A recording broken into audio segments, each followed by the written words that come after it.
all the gin joints and the podcasts anywhere in all the world, you had to walk into mine. What? The best I can do. That was great. Oh, wow. Well, you know. Hi, guys. There are so many iconic lines from this movie that we're going to review today that I had to somehow incorporate them into our cold opening. Yeah. And I hope you enjoyed that bit of theatrical brilliance. That was great. Yeah. Yeah. Guys, Hi, everybody. Full disclosure, we filmed the first 15 minutes of this podcast and realized that I hadn't recorded any audio. So we're starting over. But we never rehearsed, so it should be brilliant. It should what be we're getting ready to do. But yeah, I've got my cool coffee cup that Kylie gave me that I'm going to have to introduce again. She always makes us lattes before these. Yeah. She's super nice. She's awesome. And show mine too. Where's mine? Okay. But I'm gonna Nobody cares. I'm going to tell all the same jokes again, and you better laugh. Okay, go ahead. No, I'm kidding. Did you tell jokes before? I don't remember. It's like, what? Were you funny? What happened? Okay. Yeah, of course. Okay. All right. Episode 17. I didn't say that before. Episode 17. This is the last of our theme that I actually wrote down this time. Mm-hmm. Did you write it down? Yes, I don't but see it over I have to scroll back. Okay. So Okay, I won't do that. So you just go ahead. Iconic performances and legendary stars. Good job. The last one? Yeah. Yep. Last January review. Guys, thank you for sticking with us. This has been so much fun to go through, and it kind of like with silent films, how we kind of see like the birth of cinema. Yeah. With these, we're seeing some of like the most, like really the films that defined cinema early on, I would say.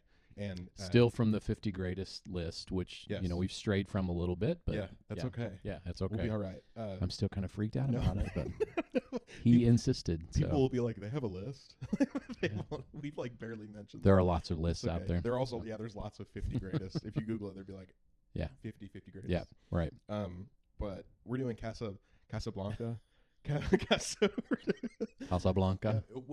There's one episode where you go, which one are we doing again? And I'm like, what? I think I've done that more than once. What movie are we reviewing? What did I've said to you? What did you ask me? So yeah, this is hardcore reality. Casablanca. This podcast. Yeah, Casablanca. Casa as Humphrey. This is my attempt at a Humphrey Bogart, but he always said Blanca. He's like Casablanca. He would say it like that. That doesn't sound like Humphrey Bogart. It's okay. I'm moving my face too much. Looking at you, kid. Yeah, you just like really kind of freeze. Barely. Yeah, it's just like sort of like your face is frozen. Yeah, that's good. Is that how to? Yeah, it's excellent, isn't it? Okay. Anyway. Yeah. Here, this is something I didn't say earlier because it's kind of cheesy, but I found this in an article. But a wartime romance about love, sacrifice, and choosing between personal happiness and doing what's right. So thanks for watching. He pretty much summed the whole thing up right there. But so we're gonna get into this. As always, spoilers.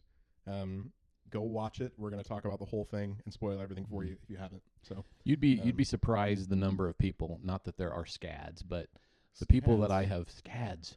What's the people that? Scads of people. Can you say that word? Scads. No. Scads. What'd you call me?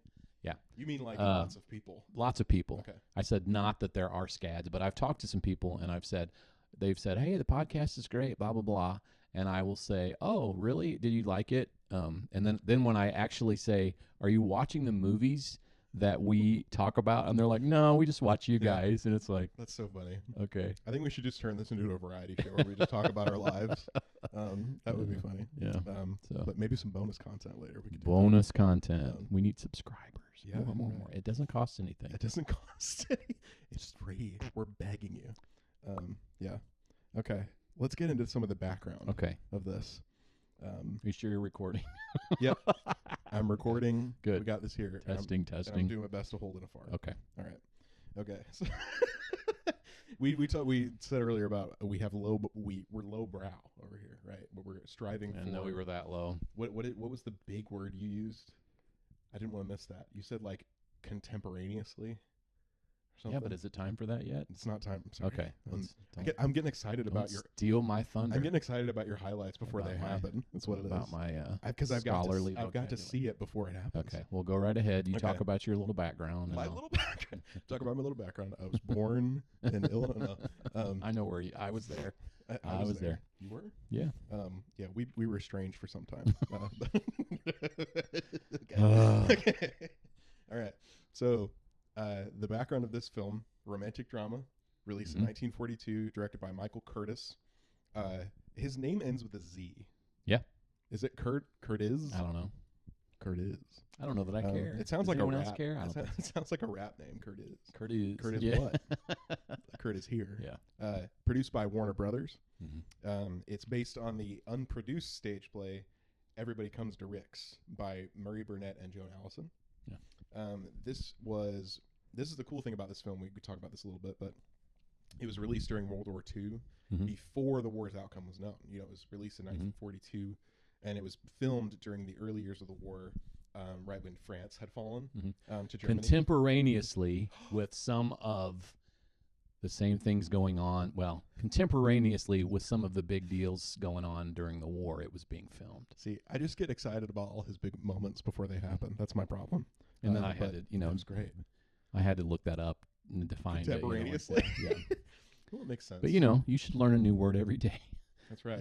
So yeah. So basically, like they were world. filming stuff.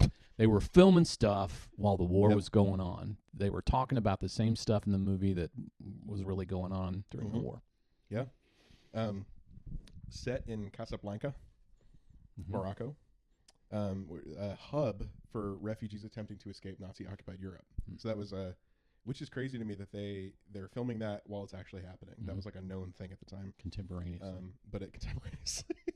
But it centers on Rick Blaine. I heard his last name maybe once. I had to look it up. I was like, I just know him as Rick.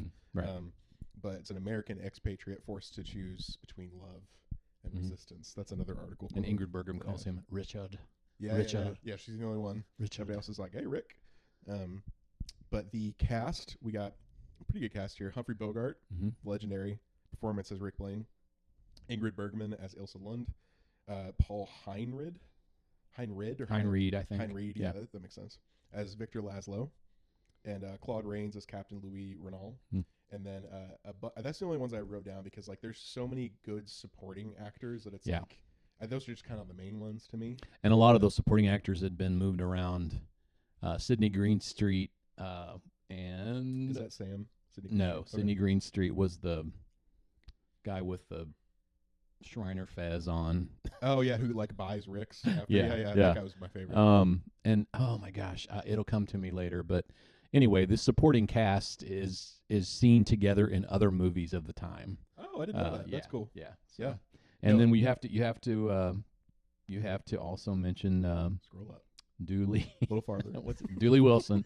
Dooley Wilson is Sam because Sam is talked about quite often. Play it again, Sam. Sam. Sam's important to the film, and so Dooley Wilson played him. But that supporting cast really, and we can talk about this more in the acting. It is like if you could have an Oscar for supporting cast as a whole, I feel like this would win. Yeah, and I really think they should have had some kind of an ensemble, like Screen Actors Guild. They have ensemble awards. Oh, good. And I think that's not the only one. But yeah, definitely because it is hard work. Because actors typically are so full of themselves that they can't get out of their own performance in order to see that if you make your ensemble click, that it's just a good thing. But it's hard work. I think it's all about the good directing. But they made that place feel alive. Yeah, they made it feel real. They made it feel like these people were scared, but also just trying to live their lives, trying to figure it out. It was awesome. That they cared about each other. Some of them anyway. Yeah, really good. So. But speaking of awards, this had 8 Academy Award nominations, and it won Best Picture, Best Director, and Best Screenplay. Yep.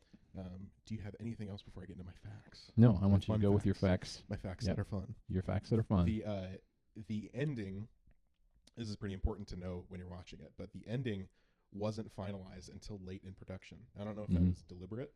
I don't know if they just decided to shoot it that way. I don't know. But the script was still being written while the film was shooting. And so you have to imagine these actors didn't know how their characters would end up. They didn't know what was. So that kind of adds to this uncertainty that I think is really important for the film. It's really important. Well, do you think it was deliberate? Probably. Yeah. I think that would make sense to me. Ingrid Bergman had no idea the ending until the last day of shooting, which wow, that's crazy. So who's that's pretty cool. Yeah. But yeah, but that like uncertainty really And- informed. And when you think about it, were there that many scenarios that could have happened at the end? I don't know. I'd have to sit and think about it. But We can talk about it later. yeah, I got okay. a little talking point for us. Okay, well, sorry To about that. discuss that at length. We should have rehearsed more. Ad nauseum. Yeah, we should start nauseam. over right now. But I'm just kidding. Nauseum's a good word. Ad nauseum. Yeah. Another little fact: many of these cast members were real refugees who were fleeing Nazi-occupied Europe. Yep. A lot of these supporting actors, and so this film for them is really they're just playing their real life. It kind of, I just thought of this. It kind of reminds me of On the Waterfront. Like people watching that are like, this is something that's really going on. But even for this film, it takes it a step further to where the actors themselves are genuinely people who had escaped. That was so when On the Waterfront, a lot of those guys, Oh, really? I didn't. Extras. Okay. The extras, at least, down there. But, Yeah. Can I talk about that a little bit? Yeah, go ahead. The supporting cast, there was Conrad Veidt, who plays Nazi officer Major Strasser. He was a German actor, and his wife was Jewish, and so they had escaped Europe. Peter Lorre played Ugarte. He's the kind of the bug-eyed little guy who steals from the German couriers, and Lorre was an actor in Vienna and Berlin, and he had also left Europe. S.Z. Sekal was the Hungarian Karl the waiter. Hunky Dunky. Oh, yeah, he was great. Yeah.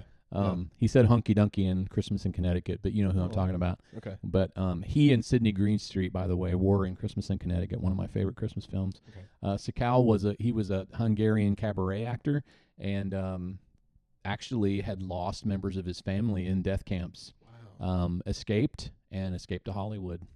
So I'm just wondering how difficult it must have been for these people to play these roles when they had lived a lot of it.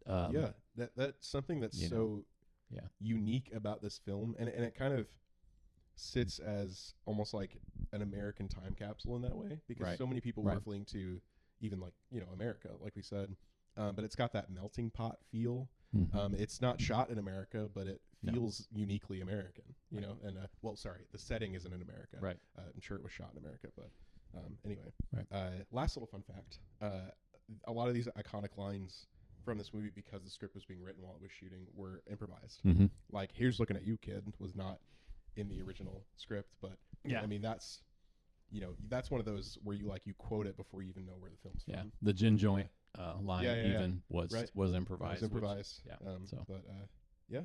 might be making a noise when you step on your. Sorry. Yeah, how dare you? But that's all I got for it. Do you got any other little background information or? No, not fun facts or anything. So. All right. Well, I'll move on then. Jeez. Okay. So, first impressions. I have a little connection.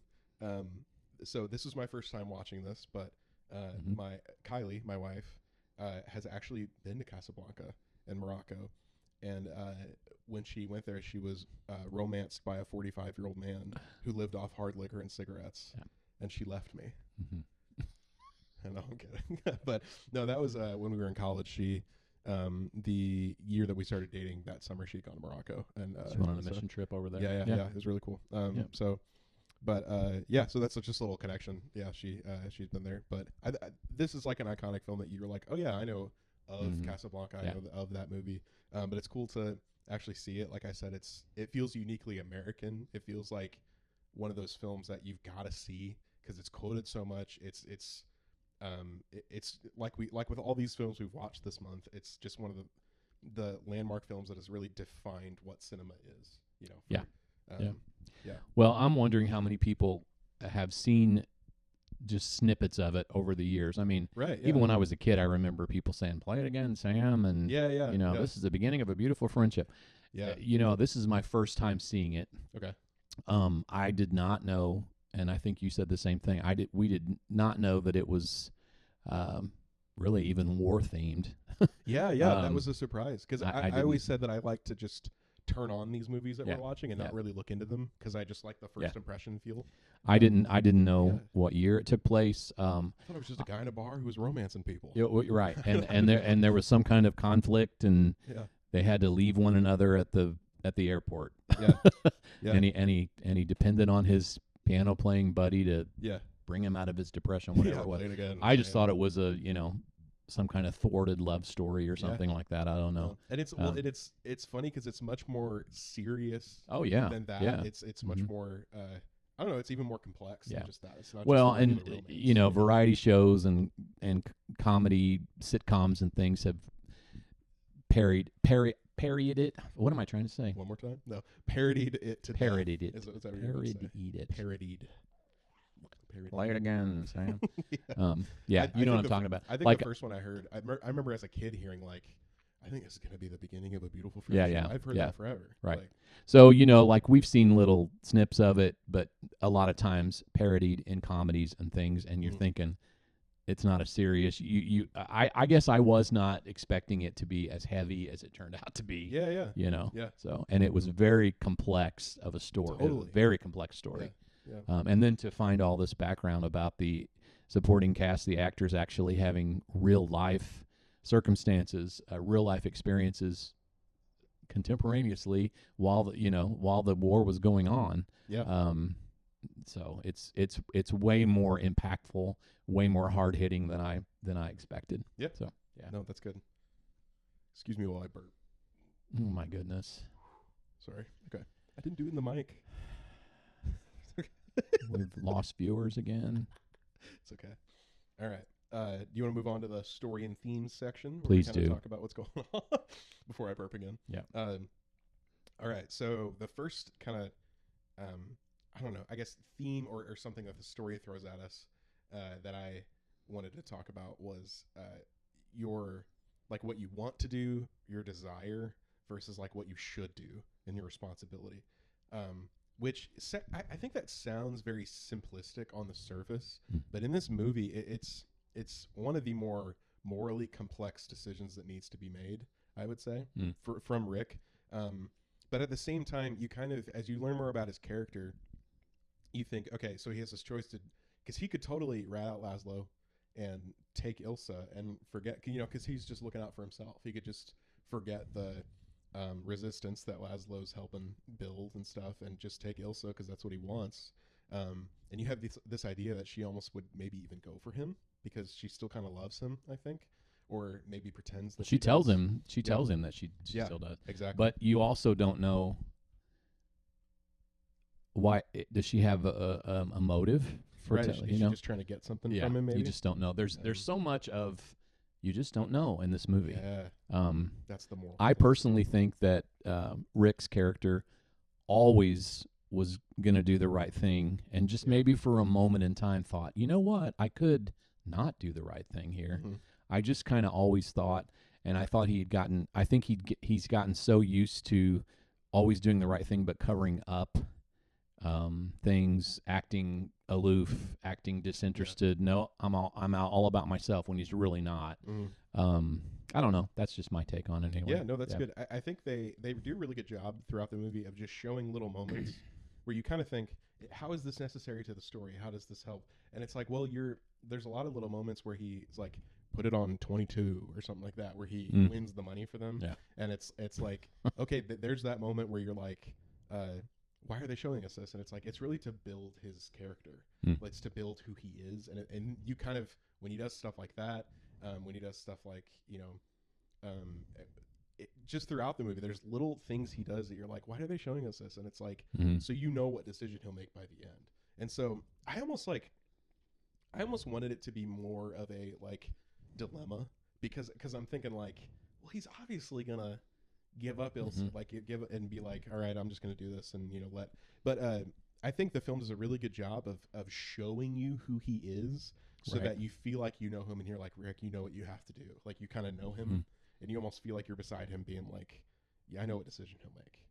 Yeah. I don't know. What do you think about that? I don't know. I really think that he just always is going to do the right thing, but his demeanor in order to cover up the fact that he's always going to do the right thing, that he really is working for the greater good. Yeah. I think his demeanor makes the audience think, you know. Right. But you know, he you know, his friend yet kind of sort of nemesis, the captain, is his name Captain Renault? Yes. Do they call him Captain? Yeah. You know, he's obviously using his leverage to get some female attention, I guess I should say. Yeah. And you know, it's gross, and so Rick's aware of it, and that's what happens with the whole gambling scene there. Yep. You Right. know, Mm-hmm. they made that whole situation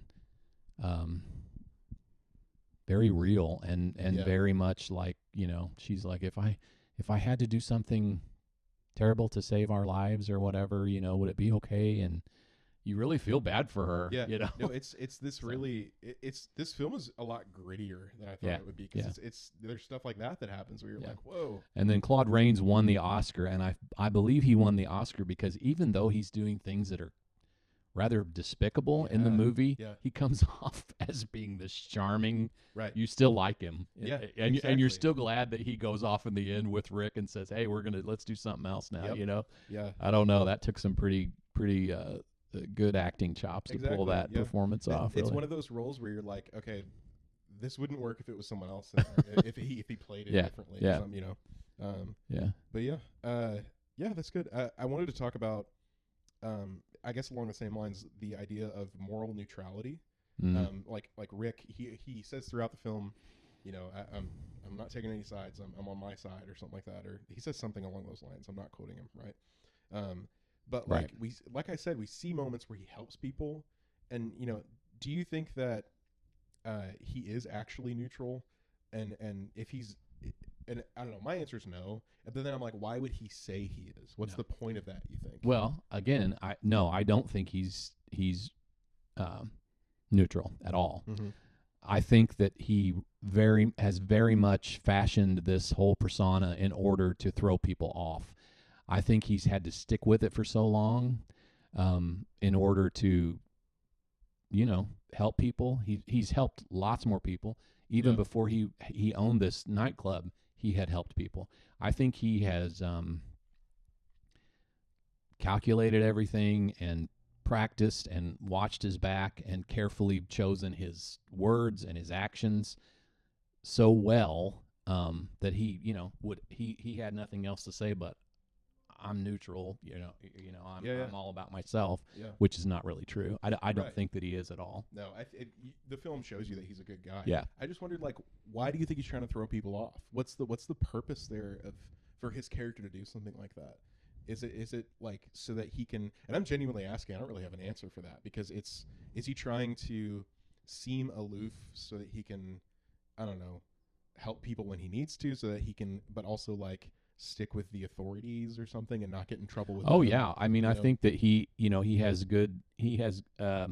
if he has a reasonably good relationship with the local authorities, they're of course going to have a relationship with the guys coming in. That's going to be good for his situation. He just kind of, the old saying, keeps his nose clean. He's doing it because he's going to have opportunities to help people, but he doesn't want to be fingered as the guy who's, leading the charge for helping the people. I don't know. Yeah. That's a good point, because because if he's not morally neutral and he actually is open about what side he's on, he's just Laszlo. And Laszlo is totally unable to work with the authorities because he's very clear about where he stands. Yeah, and he's in great danger. Rick remains able to subtly help behind the scenes on the fringe, because of how he has, created this whole, his demeanor, his persona, all of that. So yeah, that's good. Last little thing I wanted to talk about around the story and stuff like that is I realized I put like morality in all of the titles of these themes, because this is a very morally complex film that has a lot of stuff to say about how people act and how they should act or whatever. Moral ambiguity. Say it. Moral ambiguity. Ambiguity. Yeah. what else did I was trying to say parodied earlier. Parodied. Say it again. I want to say it right. Moral ambiguity. Moral ambiguity. It's like he's teaching me how to talk or something. He's getting old. That was a big deal. You know, we talked about how when we were doing our Christmas shows, we talked about how talking about the afterlife and talking about connections to people after they pass away was a big deal during wartime.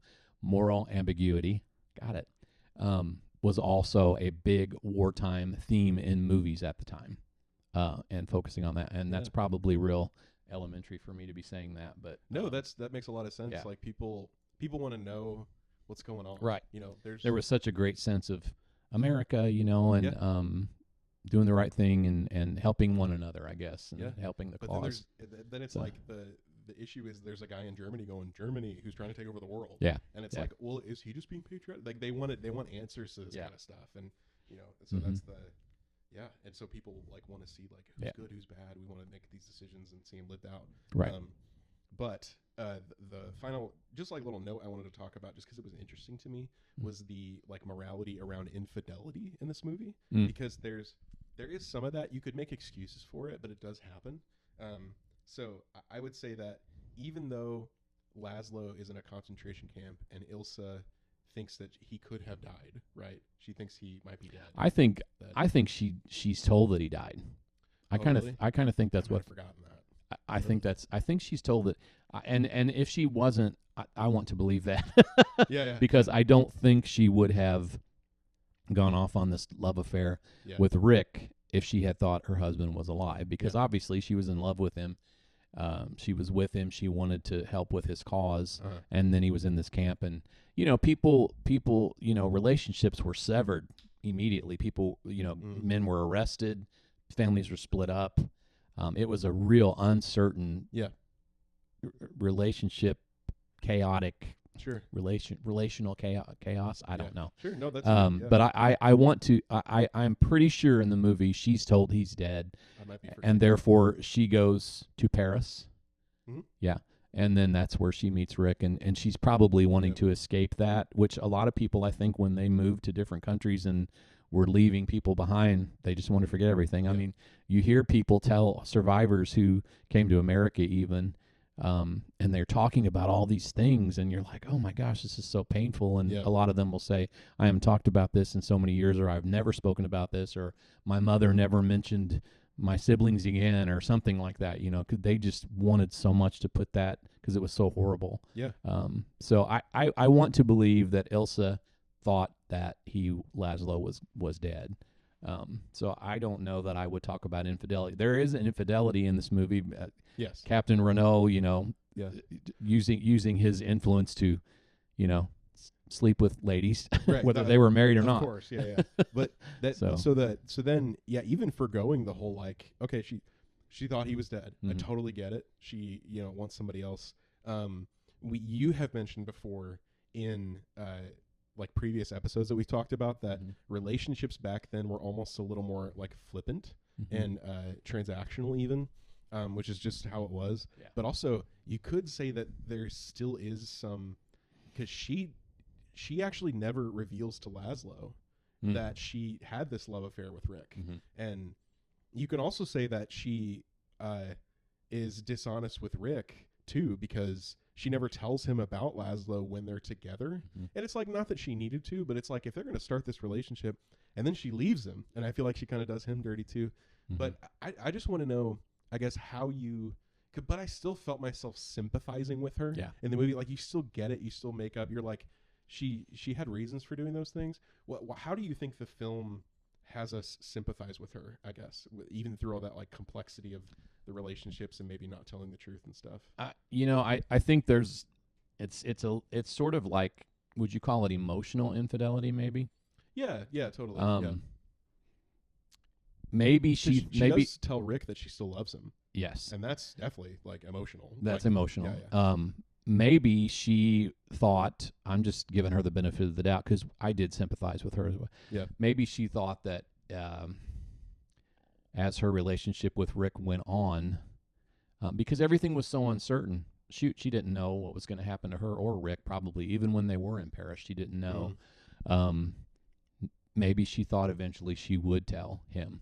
Okay. Again, with Laszlo, maybe she thought she would go ahead. It was a big deal to say, Yeah. hey, I had this husband before he was in a concentration camp. Totally. It's so painful.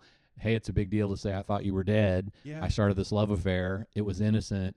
And You those know aren't what? those aren't easy thing to say, and it's also like, does she have to say that Right. to Rick? Right. Even I don't know. Yeah. But Well, and if you remember right, the lady, the wife of the guy who won the money on the roulette wheel, does she come to Rick and say, would it be okay if I had to do something that is horrible and not tell my husband about it in order to save us? That had something to do with adding to his thoughts about Ilsa, probably too. yeah, that whole- she essentially described his relationship, Yeah, right, his right. situation to Yeah. him, just in another perspective. Right, exactly. So that helped. That I guess that helped Rick, but it was also meant for the audience as well. Yeah, it helps you empathize with Ilsa. yeah, for yeah. Sure. Did I answer your question that you asked? I'm Yeah. just asking it to talk about it. Yeah, But, yeah. I think that was good.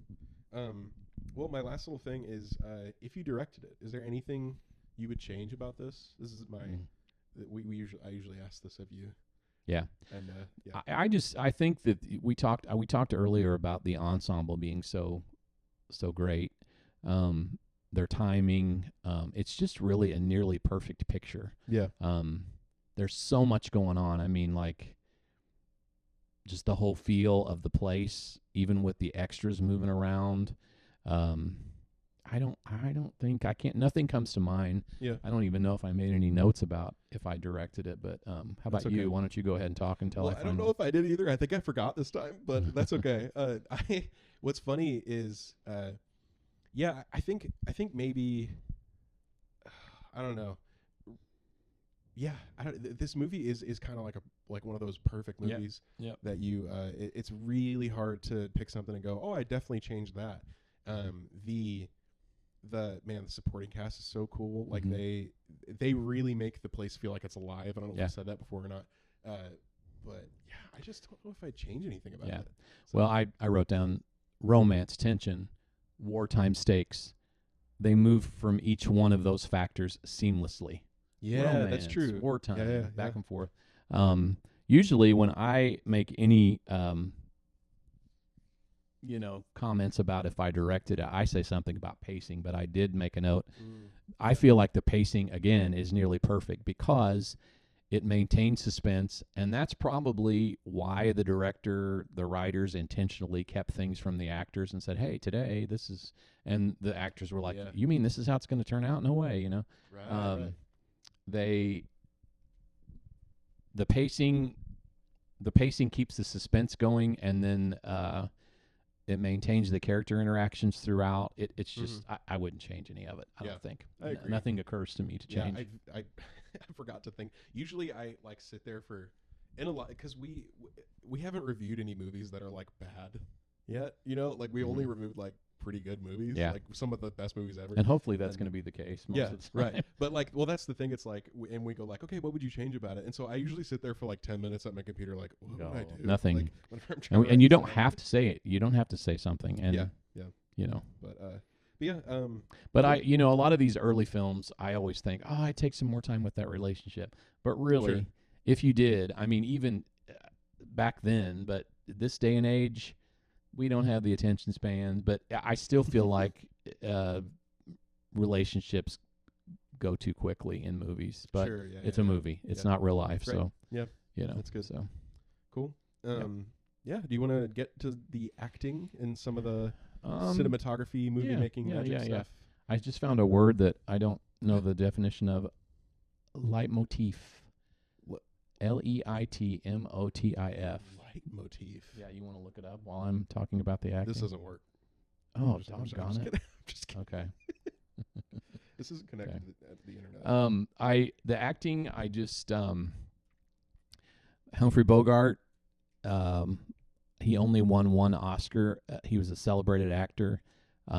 His whole way of doing things, I think if I had to sum up his acting style in one word, it would be understated. He just is very low key about everything. His heroism,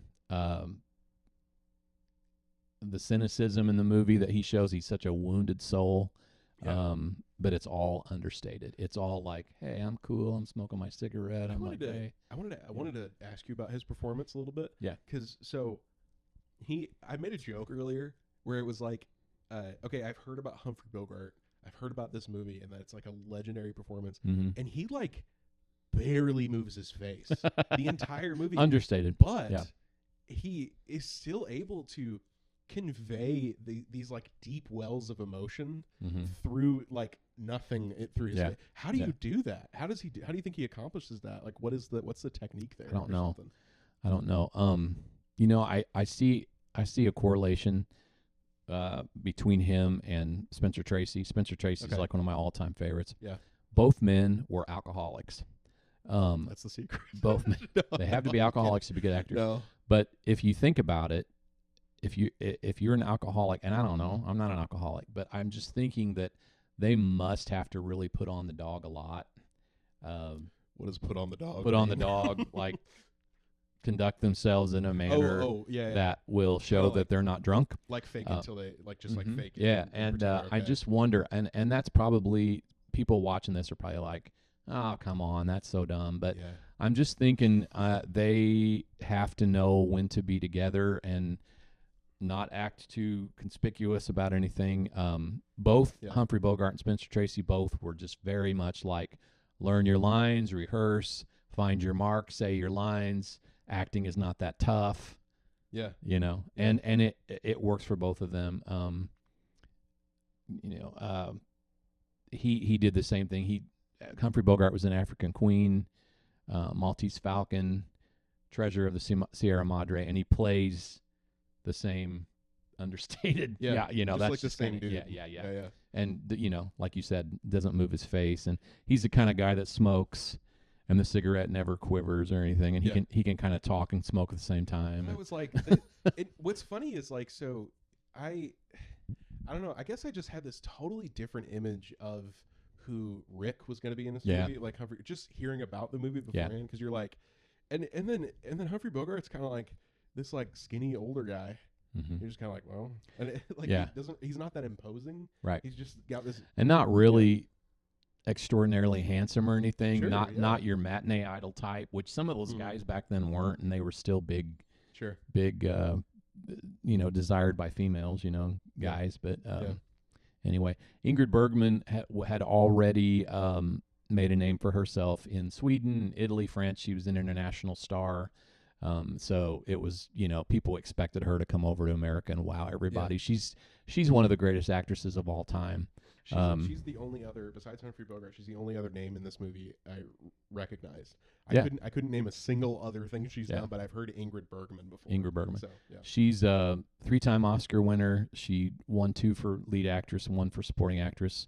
Really, she's kind of like Bogart in a way. She's understated, but yet she's one of those, she acts from the inside out, and you see that vulnerability.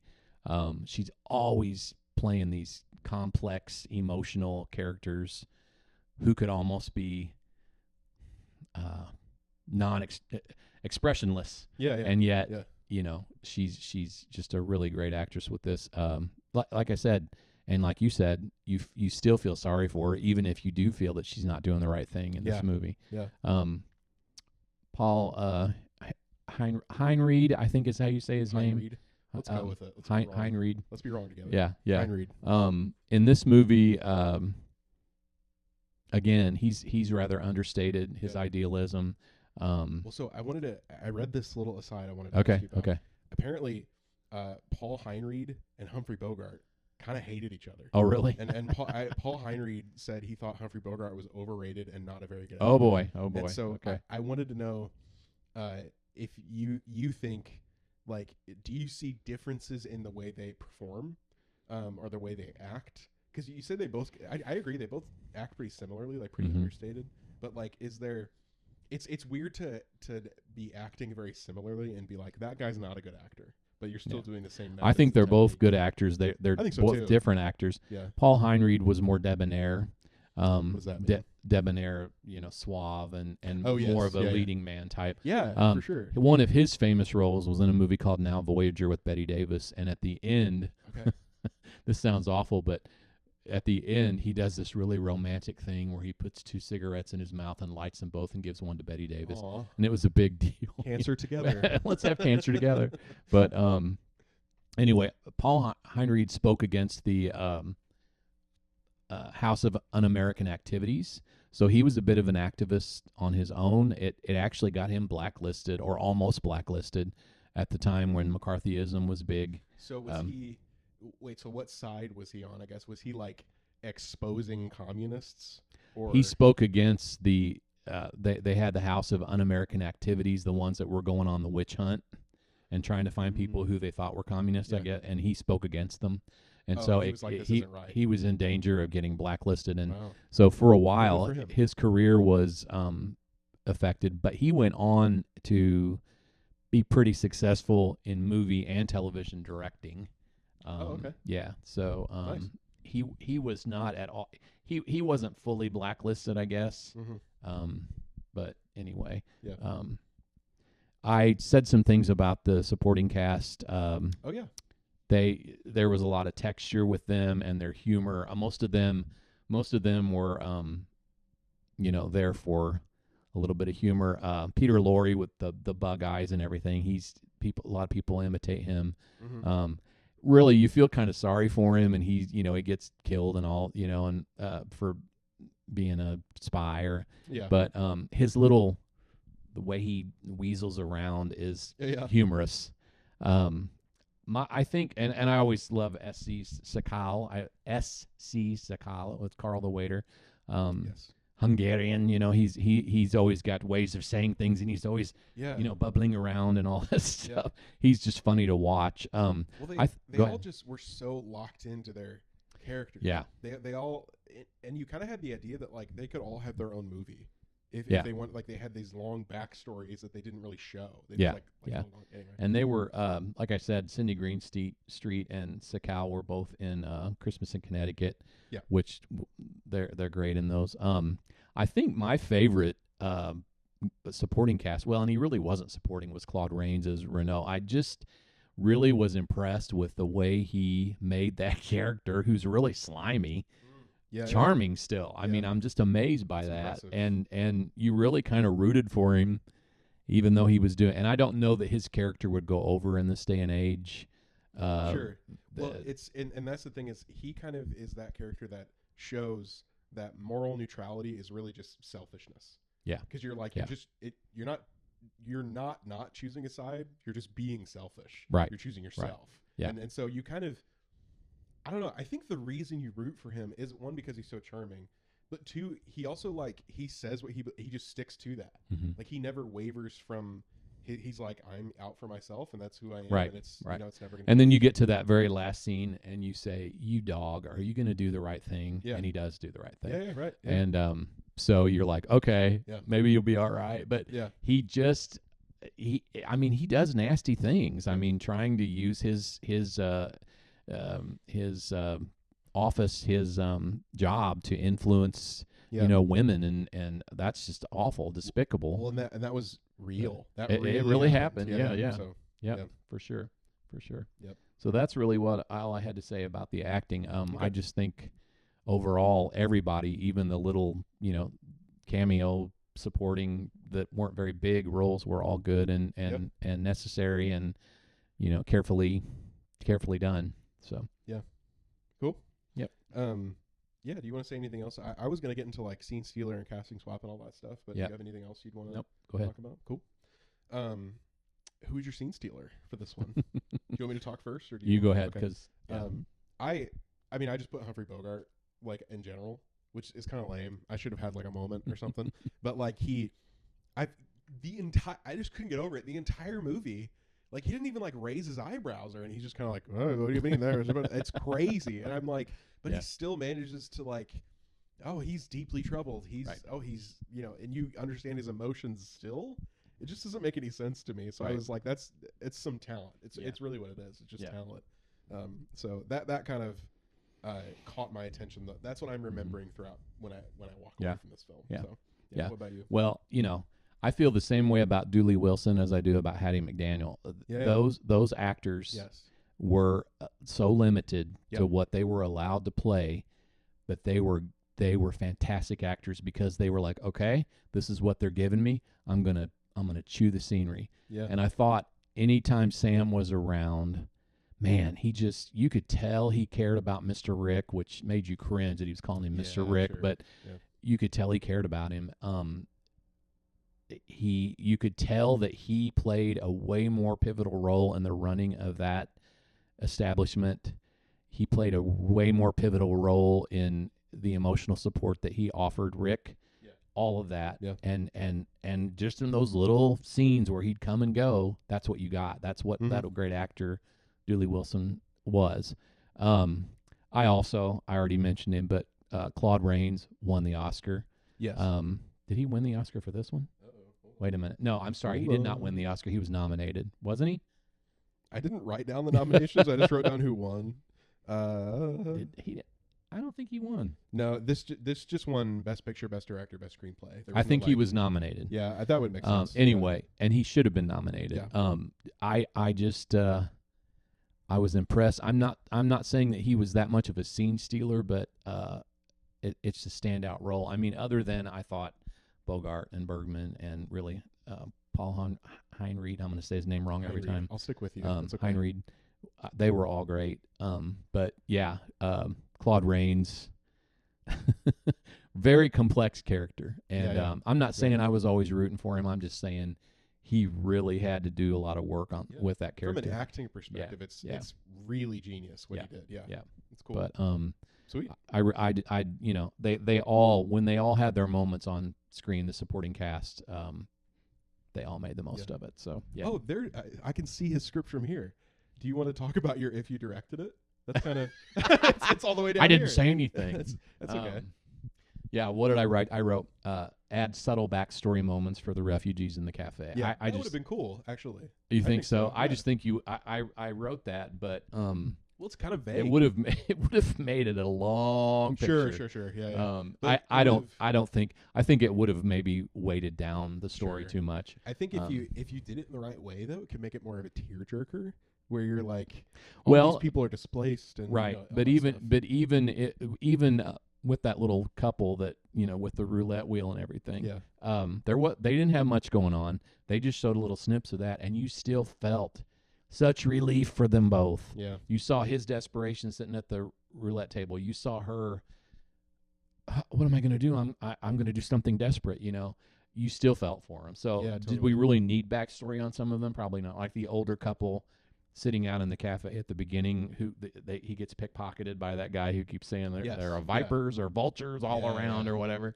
Well, it's really a credit to their acting ability to bring all this weight to just these short little moments and scenes. Right. That they kind of like throw the weight of their backstory into those scenes without showing you what's going on. Yeah. Which is cool. Yep. The next one I have is casting swap. Yeah, but you have. Yes, I do. But you go right ahead because I did start. Yeah. Okay. So I chose.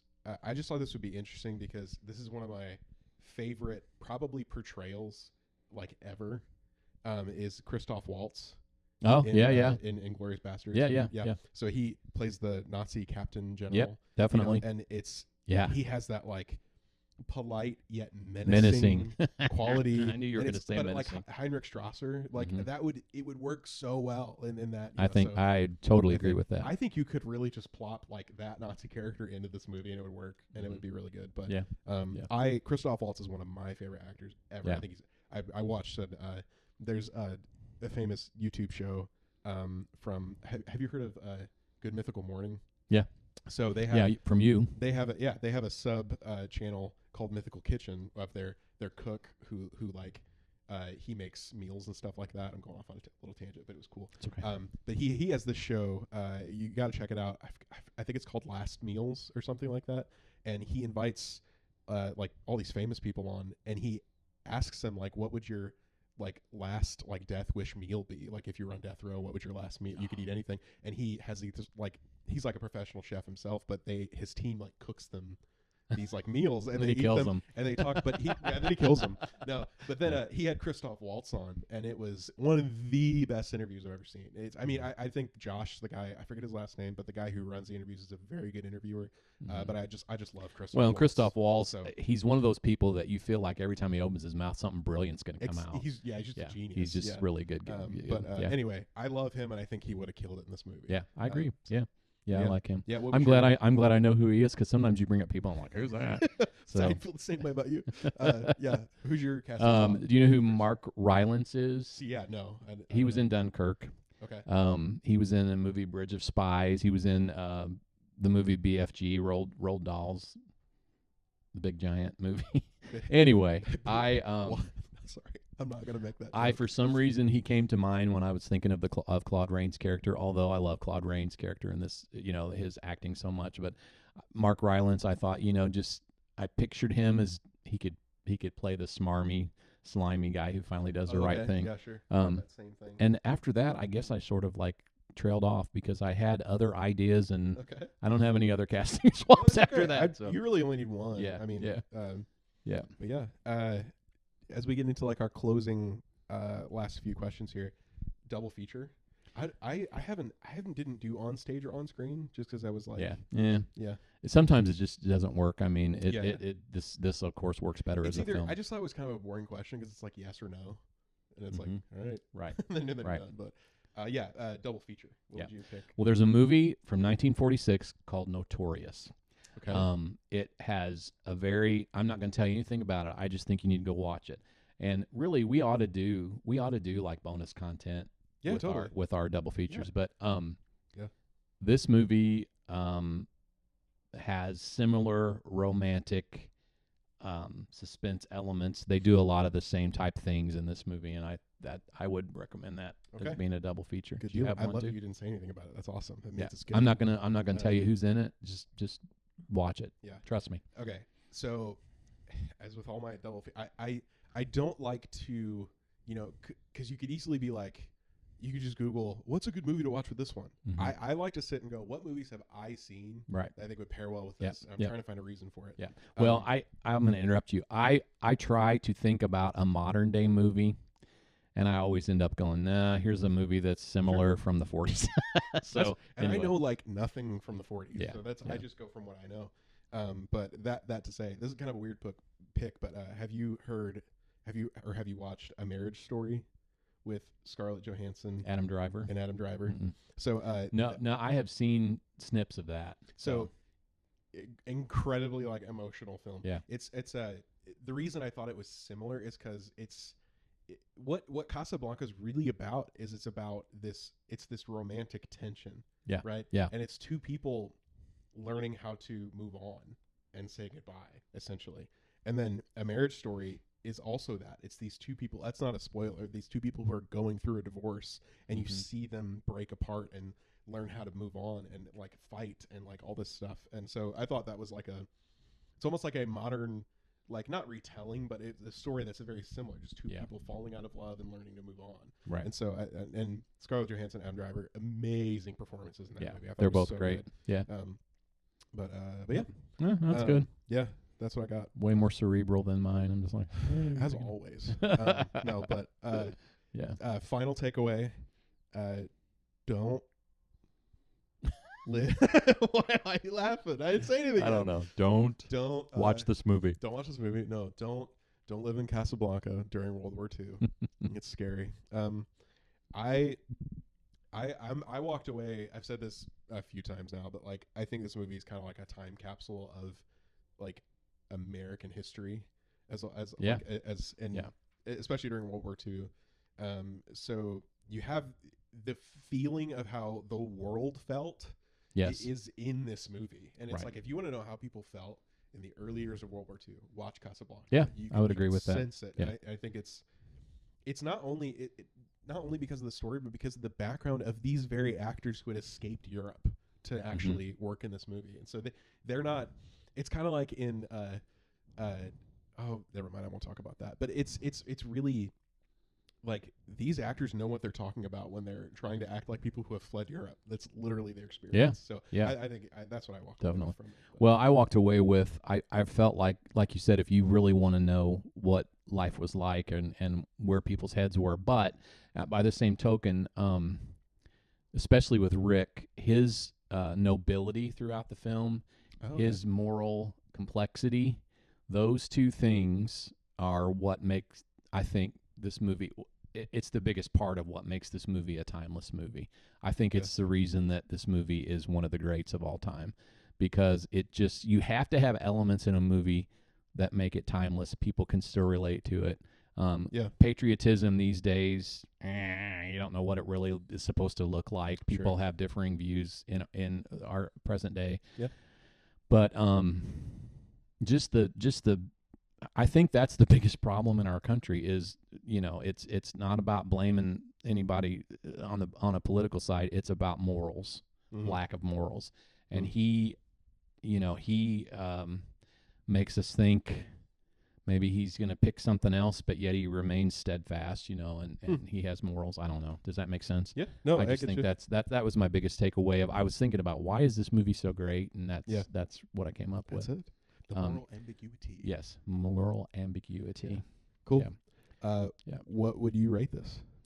I rated it a 10 out of 10 because I earlier said it was a nearly perfect movie, so Same. I can't say anything else. But I would say the same. If you're gonna say I'm a movie buff, you got to watch this. This is one of the essentials, definitely. And we even tried to have, like, if you directed it, we couldn't think of anything. No, like it's kind of perfect.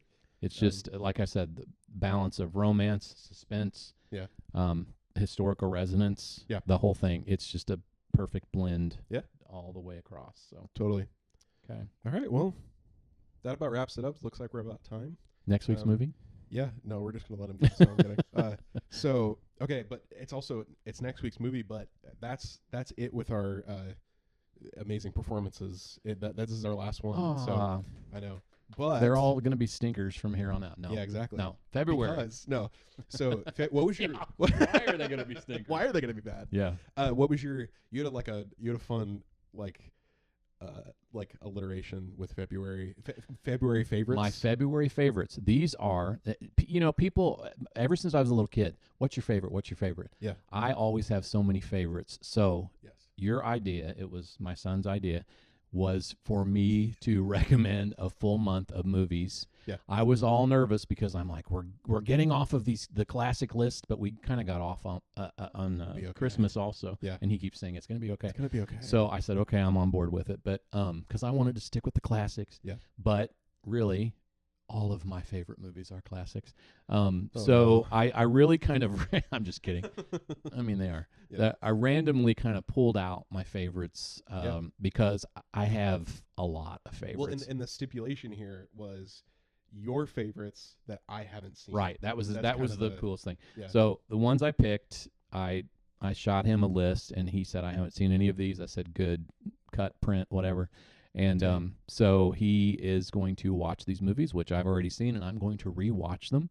And it's very exciting to me and I think it's exciting for Riley also we share things with each other. We share music, we share books, we share We're two people movies. who like to show things. Yeah, to each and other. we absolutely get a charge out of when we recommend something and oh my gosh, I really liked it. That's a good feeling with anyone. But when your kid likes something that you like, that's cool too. But so anyway, my February favorites, my 4 of my February favorites, Riley is going to watch and tell us what he thinks, and I'm going to tell you what I think too. Yeah, and I'm going to list the right movies so I don't have to add a little trouble screen like I did. Oh my gosh. Was that killed? I didn't tell him about that, so it just kind of popped up. It was funny. So I watched the podcast, and there's his little face saying with the disclaimer, and I almost fell down. For these movies this month. Laughing. But yeah, that was our last Christmas episode. But right. But so in order, this is how we're watching them. We've already decided this. We're going to do HUD. Fargo. Okay, I might be pronouncing it. 84 Charing Cross Road. Right. And then The Philadelphia Story. Mm-hmm. And when you said 84 Charing Cross Road, people said, what? Yeah. Well, we'll get to it. But it is my hidden gem. Yeah. But that's the fun thing. these aren't what Dad thinks are the greatest movies of all time. No. These aren't his top 4. These are some of his favorites that I've never seen that he wants me to watch. So, and I think, and they're really very different. It's a very eclectic list. Which I love. But So, yeah. Yeah. It's just, I mean, they really have, like, you're going to mention some of the common themes later that when you said it, this is a Mark Tullis movie. Yeah. But yeah, they're eclectic. And again, I have probably a list of 50 of my all-time favorites, but these are random ones that I thought probably Riley had not seen yet, and I was right. And so I'm real excited about this. And then he's going to turn around in March and do the same thing for me. So that's right. I'll probably be watching a lot of That's the plan. Weirdo, but unless an edit screen pops up right now and tells you that we're not doing that. That'd be really funny. Okay, so for next week, watch HUD. And it's just HUD, HUD, starring Paul Newman. Paul Newman, Patricia Neal, 1963. Melvin Douglas. See, he just knows. That's pretty much it. Go ahead, like, subscribe, share this around. And are we going to say our email address again? Oh yeah, you could do that. I have it. Is it on the YouTube channel? It might not be on our YouTube channel.